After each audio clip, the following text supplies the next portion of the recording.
కొమ్రవెల్లి దేవస్థానం chairman పదవి అమ్ముకుని రాత్రి ఈ ప్రకటన చేసిన సంగతి ఆలస్యంగా వెలుగులోకి వచ్చింది. 10 సంవత్సరాలు కాంగ్రెస్ పార్టీ కోసం పనిచేసిన వాళ్లకు ప్రాధాన్యత ఇవ్వకుండా అధికారంలో ఏ పార్టీ వస్తే ఆ కండువాలు కప్పుకునే వాళ్లకు పదవులు ఇవ్వడం సిగ్గుచేటు అని సీనియర్ కాంగ్రెస్ నాయకులు మండిపడుతున్నారు. ఈ నేపథ్యంలో గతంలో అసెంబ్లీ సాక్షిగా ఆలేరు ఎమ్మెల్యే బీర్ల ఐలయ్య కొమ్రవెల్లి దేవస్థానం చైర్మన్ పదవి కుర్మబిడ్డలకు ఇవ్వాలని కోరారు. రాష్ట్రంలో కాలు అర్చకుల పోస్ట్ నింపి కొమ్రవెల్లి దేవస్థానం ఆనవాయితీగా గొల్ల కుర్మలకు వస్తుంది అధ్యక్ష. ఆ చైర్మన్ కూడా దయచేసి గొల్ల కుర్మ చేయాల్సిందిగా మీ ద్వారా ప్రభుత్వాన్ని వేడుకుంటూ, ఇది ఇలా ఉండగా ఇలా దొంగచాటున పదవులు అమ్ముకుని పబ్బం గడుపుతున్న కొమ్మూరి ప్రతాప్ రెడ్డి ఇలాంటి ఎన్నో దుర్మార్గమైన పనులు చేశారని ఆరోపిస్తున్నారు. పార్టీ జెండాను నమ్ముకున్న నాయకులకు గతంలో అన్యాయం చేశారని ఆరోపణలు ఎదుర్కొంటున్నారు. ఇక అధిష్టానం చివాట్లు పెట్టినా మళ్లీ తన వైఖరి మార్చుకోకుండా అలానే వ్యవహరిస్తున్నారని జిల్లా వ్యాప్తంగా ప్రజానికం కూడైకొస్తుంది. ఈ నేపథ్యంలో తన డీసీసీ పదవి తొలగించినా బుద్ధి రాలేదని అధిష్టానం మరియు స్థానిక నాయకుల ప్రమేయం లేకుండా ఒంటరి బ్రోకర్లతో ఈ పరిస్థితి తీసుకొచ్చి పార్టీని భ్రష్టు పట్టించారని స్థానిక నాయకులు తెలుపుతున్నారు. కొమ్రవెల్లి దేవస్థానం పదవి కుర్మబిడ్డలకు ఇవ్వాలని, ఇటీ విషయంలో న్యాయం జరిగే వరకు వెనుకాడే పరిస్థితి లేదని, అవసరమైతే కొమ్మూరి తీసుకున్న నిర్ణయం మార్చుకోకుంటే ఆమరణ నిరాహార దీక్ష చేపట్టామని సీనియర్ కాంగ్రెస్ నాయకులు మాజీ మున్సిపల్ వైస్ చైర్మన్ కంచెరాములు మీడియా ముఖంగా తెలిపారు. మిత్రులకు నమస్కారం. గొల్ల కుర్మాల ఆరాధ్య దైవమైనటువంటి కొమరవెల్లి మల్లన్న దేవస్థాన కమిటీ చైర్మన్ గా కుర్మలను నియమించకపోవడము చాలా విచారకరం. కుర్మ సంఘం జిల్లా అధ్యక్షునిగా దానిని తీవ్రంగా ఖండిస్తా ఉన్నా.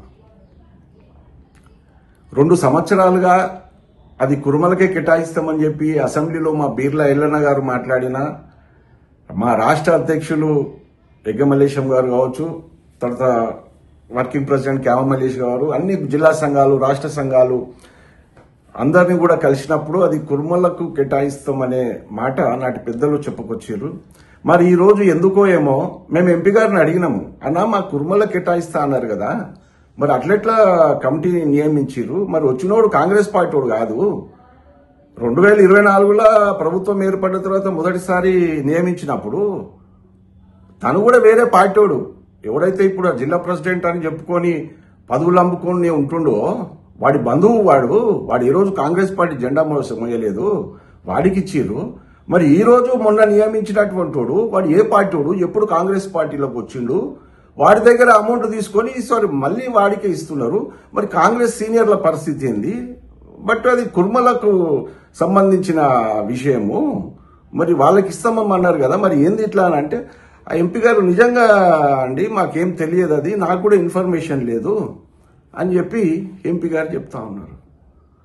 అంటే ఒక ఎంపీకి తెలియకుండా తన పార్లమెంట్ సభ్యులు పార్టీ వ్యవహారాలు కానీ ప్రభుత్వ వ్యవహారాలు కానీ ఏ తప్పు ఒప్పులు జరిగినా కూడా వారిది కూడా బాధ్యత ఉంటుంది కదా, మరి వారికి చెప్పాలి కదా. అన్న మరి కమిటీ వేస్తున్నాము, కళ్యాణం ఉంది, మరి ఎవరు సీనియర్లు, ఎవరు పార్టీ కోసం కష్టపడ్డారు, మరి ఎవరు ఈ కమిటీని సమర్థవంతంగా నడిపే నాయకుడు ఎవరన్నా ఉంటే మీ దృష్టికి అని చెప్పి వారికి అడగాలి కదా. ఎంపీని అడగాలి, పోనీతి కొత్తగా నియమించినటువంటి జిల్లా అధ్యక్షులను అడిగినరా? పాపం వాళ్ళు కొత్తగా నియమించిన లకావత్ ధన్వంతి గారు సీనియర్ కాంగ్రెస్ నాయకురాలు, తనను కూడా అడగలేదంట. మేము అడిగితే నాకు కూడా ఏమి ఇన్ఫర్మేషన్ లేదన్నా, నాకు ఎవరేం అడగలేదని చెప్పి ఎందుకు ఇదంతా ఒక గూడు పూటానిగా రాత్రికి రాత్రి కూకొని అప్పుడు ఆ కమిటీలో ఉన్నది ఎవరు? ఆ కమిటీలో ఉన్నది ఎవరు? లాస్ట్ టైం ప్రకటించిన కమిటీలో కానీ ఇప్పుడు కానీ ఎవరైనా కాంగ్రెస్ పార్టీకి సంబంధించిన వాళ్ళు, కాంగ్రెస్ జెండా మోసిన వాళ్ళు ఎవడన్నా ఉన్నాడా? సరే, నేను అవన్నీ డెప్త్ గా నేను మాట్లాడదలుచుకోవాలి. ఎందుకంటే 10 ఏళ్లు ప్రభుత్వం రావాలని కొట్లాడి జెండా మోసి అనేక కేసులు ఎదుర్కొని జైళ్లలో తిరిగిన వ్యక్తిని నేను. ఈ రోజు నేను విమర్శించుకుంటే నా తల్లిని నేను విమర్శించినట్టయితుంది, నా పార్టీని నేను రోడ్డు మీద తెచ్చినట్టయితుంది. కాబట్టి నేను ఆ వ్యవహారాలన్నీ మాట్లాడదలుచుకోలే.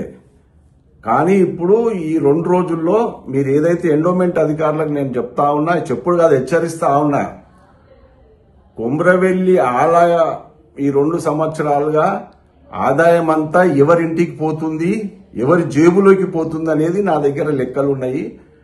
మీరు ఏదైతే నియమించిరో దొంగచాటుగా నోటిఫికేషన్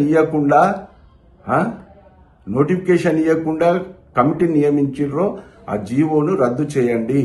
మళ్ళీ ఫ్రెష్గా నోటిఫికేషన్ వేయండి, మళ్ళీ కొత్తగా కమిటీని నియమించండి. సమర్థవంతులు పార్టీ కోసం కృషి చేసిన వాళ్ళను కమిటీలో చేర్చండి. లేదు అని అంటే 48 గంటలు మీకు సమయం ఇస్తున్నాము. మీరు కనుక ఆ కమిటీని అలాగే కొనసాగితే రేపు 1వ రోజు నాడు కుర్మ సంఘం జిల్లా అధ్యక్షునిగా రాష్ట్ర కాంగ్రెస్ పార్టీ 35 సంవత్సరాల సీనియర్గా ఖచ్చితంగా నేను ఆమరణ నిరాహార దీక్ష చేస్తా. కుర్మలకు కేటాయించే వరకు ఆమరణ నిరాహార దీక్ష చేస్తా అని చెప్పి నేను హెచ్చరిస్తా ఉన్నా మీ ఎండోమెంట్ అధికారులను.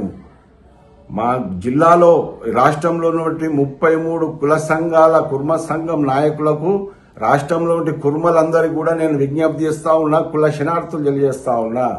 రేపు 1వ తారీఖు నాడు ఎండోమెంట్ అధికారులు జీవో క్యాన్సిల్ చేసి కుర్మలకు చైర్మన్ పదవి ఇయ్యని పక్షంలో మొత్తం 33 జిల్లాలో నిరసనలు వ్యక్తం చేయండి. నిరసనలు అంటే ఇది ప్రభుత్వానికో పార్టీకో వ్యతిరేకమైన నిరసనలు కాదు. ఈ నియామకము ప్రభుత్వానికి సంబంధం లేదు, ఈ నియమంకు పార్టీకి సంబంధం లేదు. అటు ప్రభుత్వాన్ని ఇటు పార్టీకి ఎవరేందో చెప్పకుండా లోకల్ గా ఎవరైతే నియోజకవర్గానికి నేనే ఇన్ఛార్జిని, నేనే మొన్నటి వరకు అధ్యక్షుడిని అని చెప్పి 4 పార్టీలు మారొచ్చిన ఒక దుర్మార్గుడు వాడి కాలేజీలో ఏ రకంగా సీట్లు డొనేషన్ రూపంలో అమ్ముకుంటాడో పార్టీలోకి వచ్చిన తర్వాత పదవులు ఆ రకంగా అమ్ముకుంటూ ఈరోజు కొమ్రవెల్లికి రావాల్సిన ఆదాయాన్ని దాని ఇంటి జేబులకు వేసుకుంటూ 2 సంవత్సరాలుగా పాలక మండలి నిర్మించకుండా మొత్తం కొమ్రవెల్లిలో వచ్చే మొత్తం సగం ఉండి దోసుకుంటూ చేస్తున్నటువంటి మా జనగామ నియోజకవర్గంలో ఉన్నటువంటి ఒక లుచ్చగాడు, ఒక దుర్మార్గునికి వ్యతిరేకంగా మీరు నిరసనలు తెలియజేయండి. మీ నిరసనలు ప్రభుత్వానికి తెలవాలి. ప్రభుత్వము ఇప్పుడైనా కళ్ళు తెరిచి జనగామలో ఇంత దుర్మార్గునిగా మేము బీఫామ్ ఇచ్చింది, ఇంత నీచునిగా మేము జిల్లా అధ్యక్షునిగా నియమించి ఇన్ఛార్జిగా నియమించింది అని చెప్పి ప్రభుత్వమే వారిని తొలగించే విధంగా మీరు చర్యలు చేయండి అని చెప్పి నా జిల్లా కుర్మ సోదరులందరికీ కూడా నేను విజ్ఞప్తి చేస్తా ఉన్నా.